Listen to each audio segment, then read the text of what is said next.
On la surnomme l'Alcatraz des virus, l'île la plus dangereuse d'Europe. En mer Baltique, des laboratoires ultra protégés sur environ 1 km de long et 400 mètres de large. Comment sont conservés ici des centaines de virus potentiellement mortels pour l'homme? Thomas Mettenleiter dirige ce centre de recherche hors norme. Il fait partie de la petite dizaine de personnes seulement autorisées à s'approcher des virus les plus dangereux, comme la rage ou la fièvre jaune. Exceptionnellement, il nous conduit au plus près des cuves de stockage. C'est à moins 181 degrés Celsius. Ici, on peut conserver les virus pendant des années, des décennies. C'est là qu'il y a les bacs de stockage, à des températures très basses. Mais je ne suis pas équipé pour les manipuler et je vais refermer très vite. On a des virus très pathogènes dans la zone encore plus protégée, comme la fièvre afteuse pour les animaux ou pour les humains, Ebola. Des cuves d'azote liquide soigneusement fermées.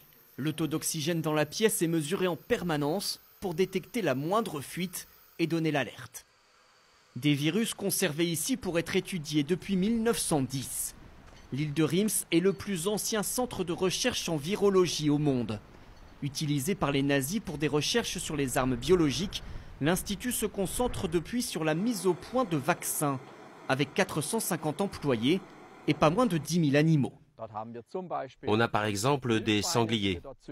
Et là, ce sont des alpagas qui produisent des anticorps très particuliers. Il n'y a pas d'autre possibilité que de tester sur des animaux pour avoir des résultats fiables.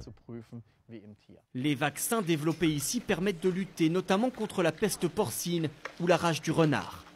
Et voici l'animal qui propage le plus de maladies, le moustique.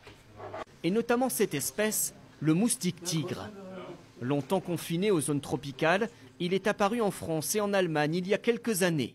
Il peut potentiellement transmettre la dengue, Zika ou le chikungunya. Le virus se répand partout dans le moustique, jusque dans les glandes salivaires. Et à la prochaine piqûre, le virus pourra être transmis par la salive à la personne qui se fait piquer. Cette équipe mène donc des tests génétiques, là aussi très sensibles, sur l'ADN des virus eux-mêmes. C'est une étape importante, car ça nous donne des informations pour empêcher leur multiplication et savoir comment les combattre. Des travaux stratégiques. Depuis 2008, l'Allemagne a investi ici environ 300 millions d'euros. Cet institut de recherche unique en Europe étudie chaque mois de nouveaux virus. Il pourrait travailler très bientôt sur le coronavirus apparu en Chine si l'Organisation mondiale de la santé décrète officiellement l'état de pandémie, c'est-à-dire une épidémie à l'échelle de la planète.